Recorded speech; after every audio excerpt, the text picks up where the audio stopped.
Welcome to the AC 24/7 Top Story Countdown. We'll guide you through the biggest news of the day. Our focus, advocating our rights, advocating health, and advocating Earth. Here's our pick for number 4. Good morning, Senator. Senator Dianne Feinstein's fitness to serve under a fresh round of scrutiny since she returned to the Senate following a months-long absence to recover from shingles. The 89-year-old has faced similar questions about her ability to serve in the past several years. But those questions and even criticism have intensified in recent weeks as some on Capitol Hill and beyond wonder if she's healthy enough to continue working. What made you decide that now is the time to come back to the Senate? I felt better. On Tuesday, Los Angeles Times reporter Benjamin Oreskes recorded this exchange between himself and Feinstein. What have you heard?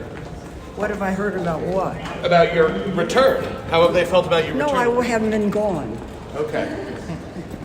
You should follow them. I haven't been gone. I've been working. You've been working from home is what you're saying? No, I've been here. I've been voting. Please, either no or don't know. He later said she may have been confused about his question. But Feinstein is far from the first senator to draw such questions. Senator Strom Thurmond served until he was 100. West Virginia Senator Robert Byrd died in office at 92. Both men face similar concerns from their colleagues. Senate Majority Whip and chairman of the Senate Judiciary Committee had this to say when asked if he's confident she's fit to serve. I can't be the judge of that, but I will tell you that she has to make that decision for herself and her family. As to going forward. Durbin and others have refused to say if they think she should resign. She's a dear friend.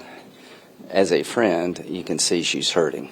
She's my friend, and the only thing I can say is that she's a wonderful, beautiful person, tremendous public servant. Her prolonged absence on the Judiciary Committee has meant Democrats did not have the votes to move some nominees out of committee. We're glad she's back, and she was present for key votes in the committee last week and on the floor. In recent years, Feinstein has either been forced to give up or has voluntarily given up powerful positions. Senate Democrats denied her the powerful Judiciary Committee chairmanship in 2021 following her performance in the confirmation hearing of Supreme Court Justice Amy Coney Barrett. Feinstein also passed up the position of serving as president pro tem of the Senate in January due to health issues.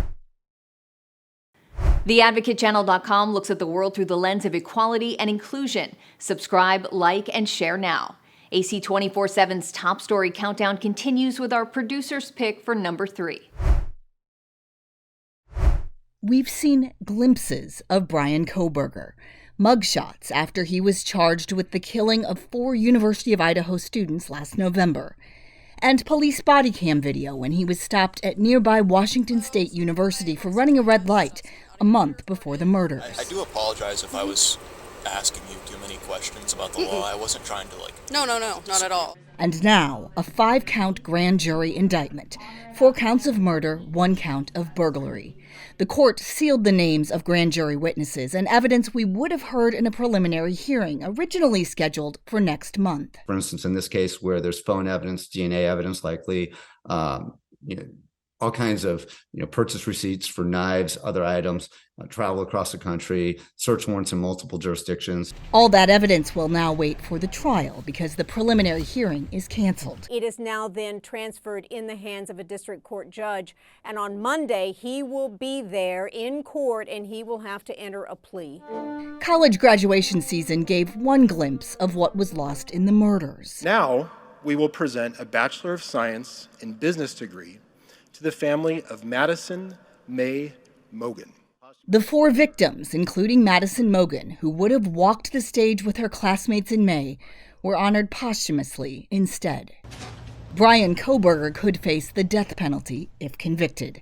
I'm Emily Schmidt, reporting. Like the Advocate Channel on Facebook for the best way to get updates on stories that advocate for equality, justice, our rights, and more. AC 24/7 continues with today's top 2 pick. As New York City scrambles to manage successive waves of migrants from the U.S. southern border. Probably one of the largest crises of humanitarian crises the city has ever experienced. The fight over what to do with them becoming increasingly heated. The city now sending some migrants to the suburbs. This is not the way to do things. It's not the way to treat people. They're just randomly booking hotel rooms where they can get bulk rooms for at least 30 days and with the option to go longer. When the city tried a similar move in Rockland County, just north of the city, the county blocked access to its hotels, and the fight got personal.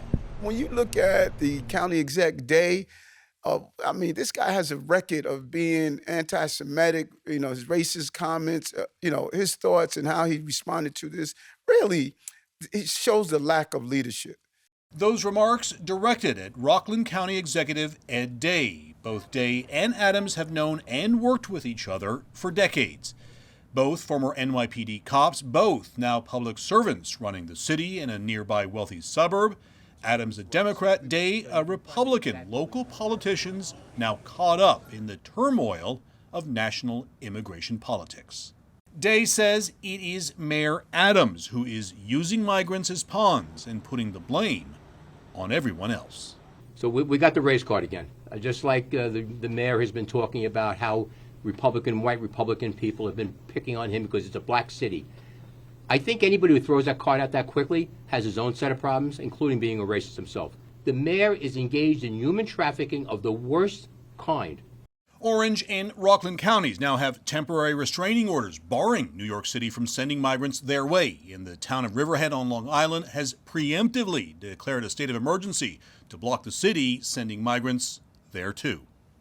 New York's mayor insists with this latest wave, more than 4,200 arriving last week alone, there is no room left in the city. And it's covering the cost of hotel rooms and care for the migrants. It just needs more space to temporarily house them. New York City is the economic engine of this state. And if we have been there for the state needs to be there for us. And those who are in other parts of the state that are saying, we're going to take you to court, we're going to do these emergency orders, we need to stop. We're in this together. We want our gym back. New York City even using some school gyms, not physically connected to the schools themselves, as places to temporarily house migrants. The backlash from some parents, teachers, and students has been fierce. I don't have nothing against immigrants. They're welcome here or whatever, and that's all, but why in schools? Follow the Advocate channel on Twitter and Instagram to stay updated on stories that matter every day. Here's our #1 story of the day. Take a look. Discussions about the looming debt ceiling remain grounded. I mean, a default on the Treasury debt, I can state with a high degree of confidence that would be catastrophic. That's why some Democratic lawmakers want President Joe Biden to invoke the 14th Amendment, which would allow him to raise the spending cap without Congress's approval.